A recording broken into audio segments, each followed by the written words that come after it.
RTJ4 is the fourth album from duo Run the Jewels, being their first release for about 3.5 years now, since Run the Jewels 3 dropped in late 2016.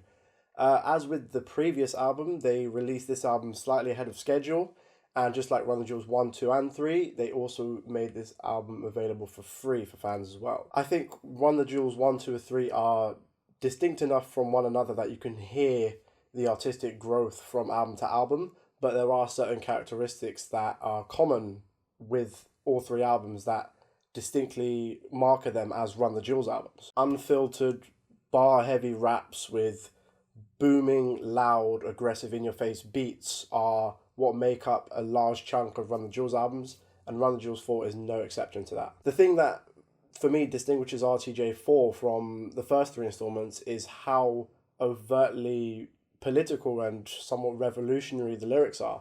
Of course, Killer Mike and LP have never ever shied away from touching on social issues of inequality, race, classism, etc., etc., etc. They've consistently discussed these topics, but on RTJ4, it is the unfiltered focal point of this entire album. The first taste of this album came in the form of two singles that dropped back in late March, I believe. The first of these singles was Yankee and the Brave. It was a song that was relatively trademark RTJ. It was kind of served as a preview to some of the most overtly political songs to come later on in the album. LP spits some of his most articulate verses and bars ever, while Killer Mike lays the foundation for his preoccupation of discussing race relations on this album. The second single, Ooh La La, is very, very old school. It's very zany. It's very cartoony as well. I can understand that the ooh la la hook can be a bit grating on some, but the strength of the verses more than make up for this. They double down on the anti-establishment philosophy with short, dense, and hilarious verses. One particular line that makes me crack up every time is "fuck a king or queen and all of their loyal subjects. I pull my penis out and piss on their shoes in public." I think there's a reason why the first two singles from this album were released in chronological order, and I think that reason is that they essentially serve as previews or preludes to the main narrative and theme of the album. As the album progresses, it gets more and more manic, more in your face, more aggressive, and more dramatic. It's like a ticking time bomb of an album. And I think it's for those reasons why so many people immediately identified RTJ4 as a very, very timely album and probably one of the more socially relevant albums to drop this year. Mike and LP are concerned with the revolution and severe, unprecedented change.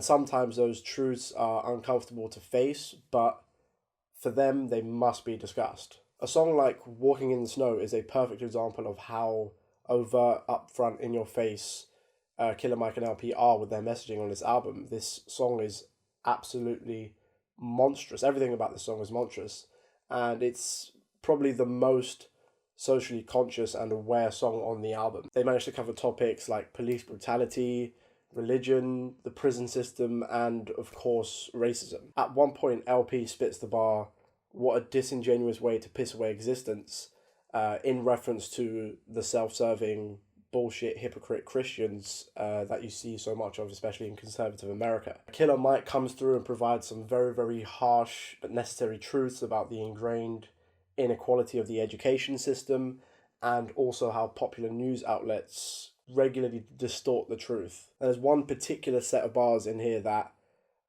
probably garnered the strongest reaction of any set of bars on the entire album. And that's where Mike says, "You so numb, you watch the cop choke out a man like me until my voice goes from a shriek to a whisper, I can't breathe.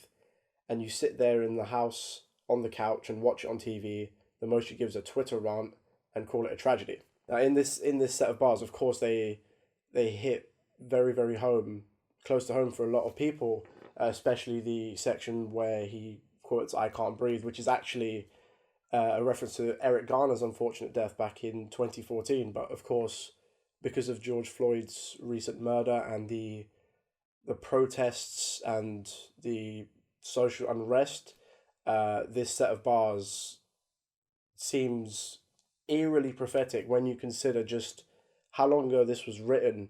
I think this was written a couple of years ago. It's so bleak, but it rings so true. And again, the fact that this set of bars was written years ago and is probably even more relevant today than it was when it was written is kind of terrifying. That this is something that remains throughout this album. It's the quest for truth in a world full of bullshit and inequality. Now, of course, if your goal is for you to change minds with your art and with your music and with your lyrics and to affect that change, you must also look within and look at yourself. And that's what the song Never Look Back is dedicated to. It discusses Mike and LP's humble beginnings as both people and artists. The song's instrumentally, it's relatively low key, it's built around a dark, brooding, synth heavy beat. Now, in comparison to the songs that surround this specific song, it does sound relatively subdued and low key, but I think it's still a necessary and very important part to the narrative of this album. If you're going to spark a revolution and major change, you must acknowledge who you are first before you can do that. Of course, there are a few features on this album: 2 Chainz, Pharrell, Mavis Staples, Zach De La Roca, and Josh Homme. Now, having Pharrell and Zach on paper on the same song, on the song Just, seems like a very, very left field and strange choice, but for me, it works.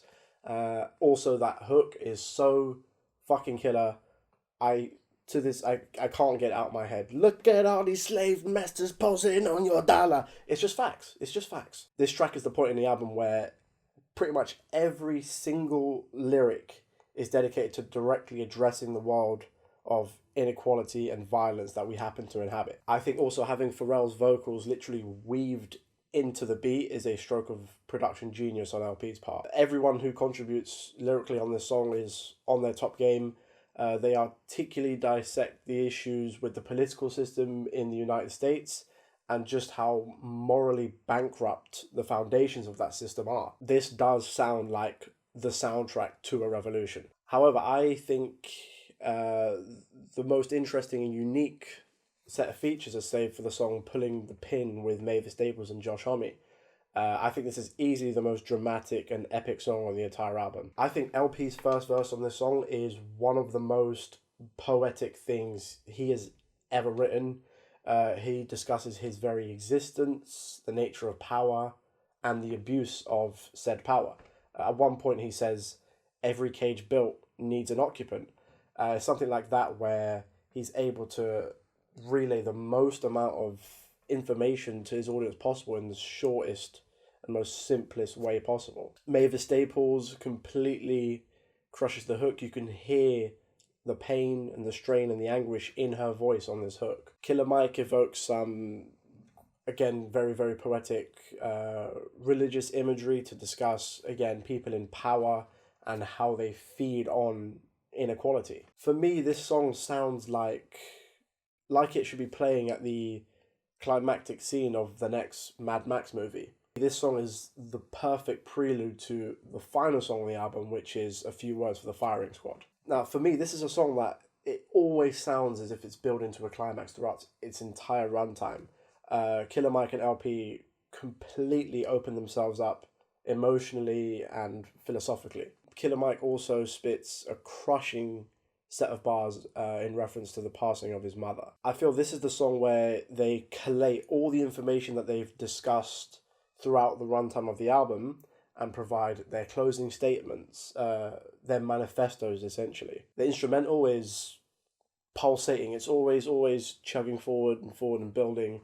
And there's some amazing saxophone work laced into the instrumental as well. The song fades away and makes way for what sounds like the intro to a 1970s TV show, and it eventually feeds back into the opening track, Yankee and the Brave, effectively making this album a perfect loop. I believe the reason that this album feels so timely is not necessarily because of the subject matter itself.